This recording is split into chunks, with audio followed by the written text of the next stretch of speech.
भारत छोड़ो आंदोलन था, कांग्रेस के जितने भी प्रांतीय सरकार थे सबने इस्तीफा दे दिया, मगर ये बीजेपी के लोग मुस्लिम लीग के साथ मिलकर सरकार चला रहे थे। आप कहां किस एरा का जिक्र कर रही हैं? मैं उसी एरा का जिक्र कर रही हूँ, मैं 1942 की बात कर रही हूँ, जरा इनसे बात सुन लीजिए। 1942 में बीजेपी कहां से आ गई? बीजेपी कहां से आ गई?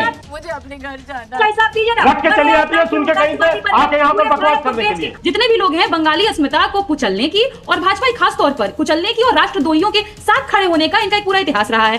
और मैं एक और बात कहना चाहूंगी, बार बार ये कहा गया जेल के अंदर थोड़ा तथ्यों से डिरेल हो गई आप, थोड़ा तथ्यों से डिरेल हो गई, डिरेल हो ही जाएंगी वो, और हार से बौखला गई। के शर्मा जी जवाब, हार से बौखला गई। शर्मा जी शर्म आती है आप लोगों को? अभी आप किनको राष्ट्रद्रोही बोल रहे हैं? अरे रहन दो बहन जी, हो गया, हार बार गई है, चलिए घर बैठिए, चल के क्या बैठ गई टीवी में बकवास कर रही है, कुछ पता नहीं है इधर से उधर तक का, 2-4 सीटें मिल गई है, जाके बैठिए वहाँ पे, चलिए। गजब बेइज्जती है की कर रही है, शर्म भी है आपको, हारने के बाद भी की कर रही है।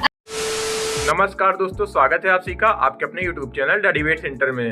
दोस्तों आज की इस डिबेट वीडियो में हम लोग देखने वाले हैं बीजेपी के प्रवक्ता के शर्मा, वहीं दूसरी तरफ हम लोग देखने वाले हैं कांग्रेस की प्रवक्ता अन्नू पासवान और आरजेडी की प्रवक्ता प्रियंका भारती को।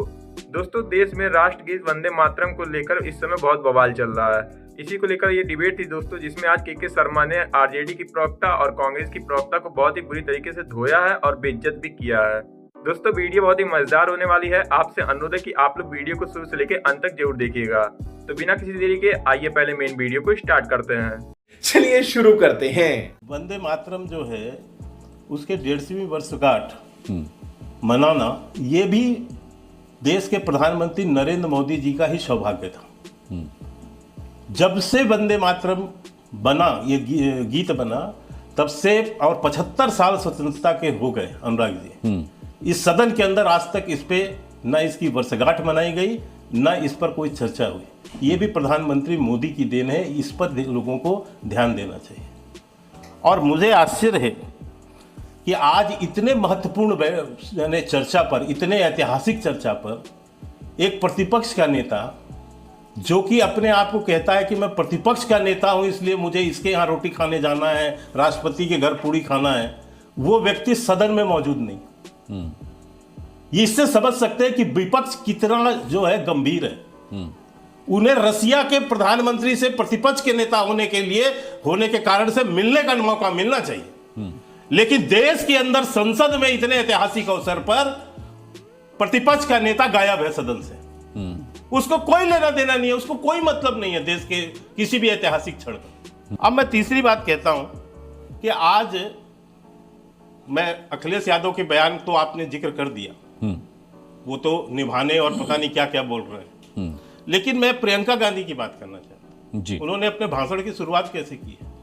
उन्होंने कहा कि ये बहस की आवश्यकता क्या है, इस डिबेट की आवश्यकता क्या है, ये डिबेट क्यों किया जा रहा है।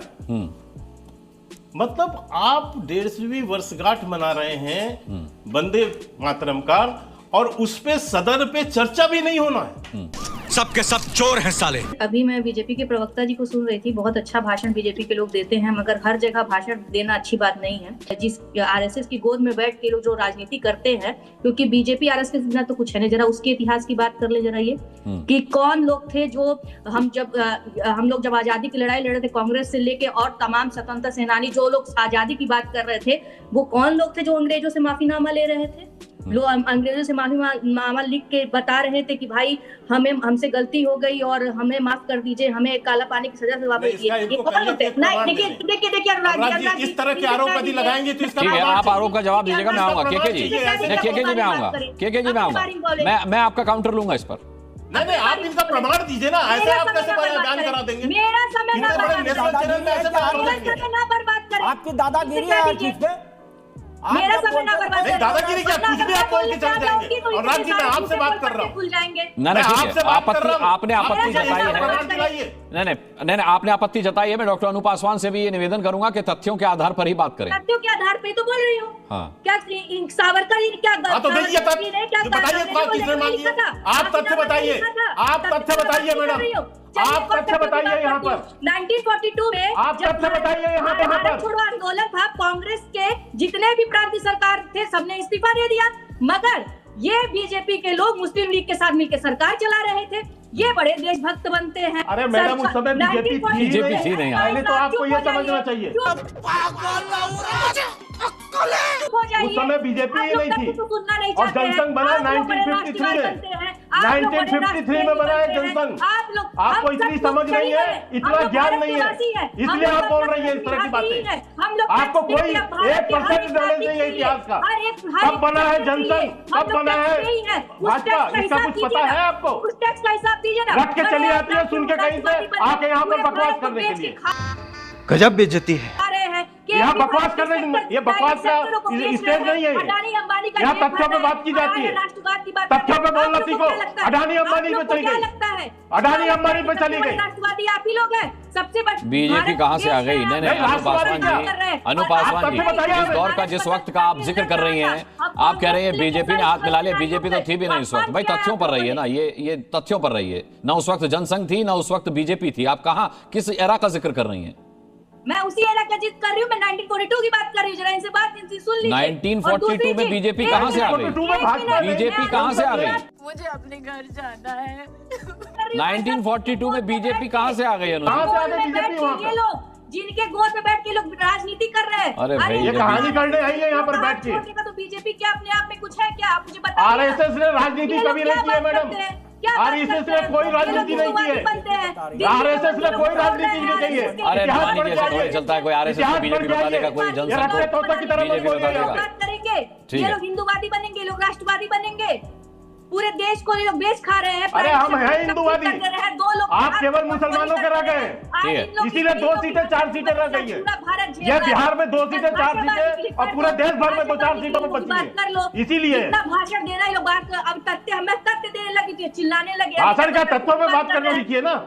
तथ्य समझ आए तो बात कीजिए, बिना तथ्य के क्यों चली आती है? आप ही को बोला तो बंद करिए, सुनना। क्या तथ्य है, क्या तथ्य है बताइए? मैंने कहा न भाजपा था न जनसंघ था और आरएसएस ने कभी राजनीति में तब तक तानाशाही चलेगी। सुनना सीखिए पहले। ये तानाशाही नहीं है, ये हार का डर है। हार से बौखलाई हुई है। 2 सीटें 4 सीटों की पार्टी बच गई है।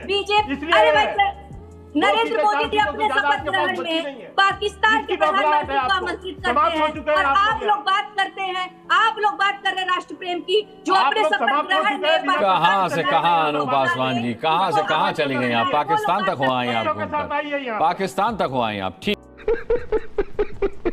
क्योंकि हम लोग सिर्फ तथ्य कर रहे हैं, तो मुझे भी 1915 याद आ रहा है। और रिसेंट में जो notes on parliamentary customs and etiquettes आया था, आपने भी देखा होगा। अच्छा, ये था कि सरकार ने कहा कि राज्यसभा में एक नोट आया, कहा गया कि राज्यसभा के भीतर नहीं बोलना है वंदे मातरम और जय हिंद।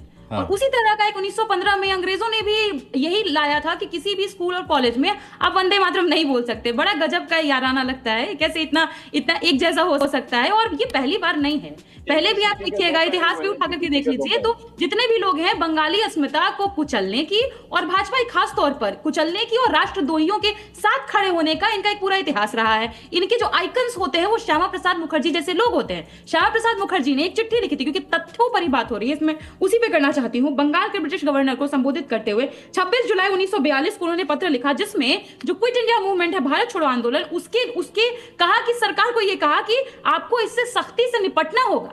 और आगे चल करके कहते हैं कि राज्य प्रशासन को इस तरह से तैयार करना होगा कि कांग्रेस के सर्वोत्तम प्रयासों के बावजूद बंगाल में इस आंदोलन की जड़ें नहीं फैलनी चाहिए। मतलब आप वहां पर भी अंग्रेजों के साथ तब भी खड़े थे और आज भी आपका नोटिफिकेशन आता है तो कुछ उसी तरीके का आता है। यहीं पर नहीं रुके, और भी आप इनका पूरा सीक्वेंसिंग उठा करके देख लीजिए। सावरकर का जिक्र कर रहे थे ना प्रधानमंत्री जी, सावरकर ने कानपुर के अधिवेशन में भी इसी तरह का रवैया अपनाया, बोला कि हमको सरकार का साथ देना चाहिए। जवाब ले लेता हूं वरना जवाब के लिए समय नहीं बचेगा। कंप्लीट करने दीजिए, इतने सारे बातें हुए, मैंने चुपचाप सुना। आगे इसका फलाफल यह हुआ कि उसी समय में जिस जिन्ना का भी जिक्र कर रहे थे प्रधानमंत्री जी, उसके साथ में हिंदू महासभा वाले सरकार चला रहे थे, बंगाल से लेकर पंजाब। और आज मैं ये और मैं एक और बात कहना चाहूंगी, बार-बार ये कहा गया कि जेल के अंदर काट दिए गए, काटने की बात करते हैं, आपका इतिहास भ्रष्टाचार के जेल। ठीक है, मैं जवाब ले लेता हूँ प्रियंका जी। थोड़ा तथ्यों से डिरेल हो गई आप, थोड़ा तथ्यों से डिरेल हो गई आप प्रियंका जी। ठीक है, हो ही जाएंगी वो, और हार से बौखला गई। के शर्मा जी जवाब, हार से बौखला के शर्मा जी जवाब, श्यामा प्रसाद मुखर्जी पर जवाब, सावरकर पर जवाब। अभी प्रश्न उठाया जा रहा है, शर्म आती है आप लोगों को? आप किनको राष्ट्रद्रोही बोल रहे हैं? अनुराग जी ये उठाया जा रहा था बंगाल की अस्मिता पर। अब अरे रहन दो बहन जी, हो गया, हार बार गई है, चलिए घर बैठिए चल के। क्या बैठ गई है टीवी में बकवास कर रही है?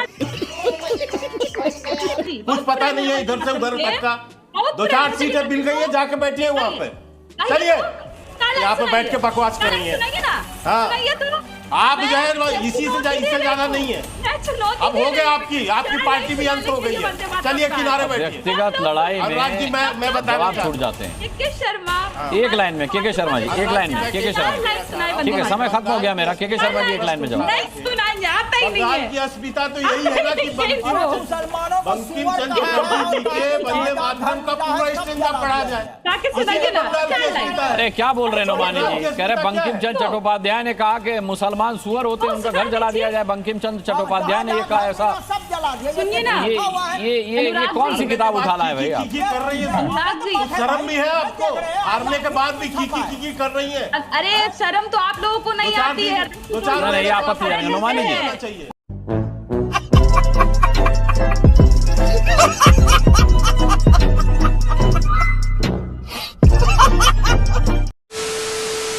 तो दोस्तों वीडियो में अंत तक बने रहने के लिए आप लोगों का धन्यवाद। उम्मीद है दोस्तों आज की इस वीडियो में जो आप लोगों ने अनु पासवान और प्रियंका भारती की धुलाई देखी है उसे देखकर आप लोग को जरूरी आनंद आया होगा। अगर दोस्तों आप लोग को वीडियो पसंद आई है तो वीडियो को लाइक करके चैनल को जरूर सब्सक्राइब कर लीजिए और इस डिबेट के बारे में आपकी जो भी राय है हमें कमेंट करके जरूर बताइए। तो मिलते हैं दोस्तों आप सबसे एक और नए धमाकेदार डिबेट वीडियो के साथ। तब तक के लिए आप अपना और अपने पूरे परिवार का ख्याल रखिए। जय हिंद, जय भारत।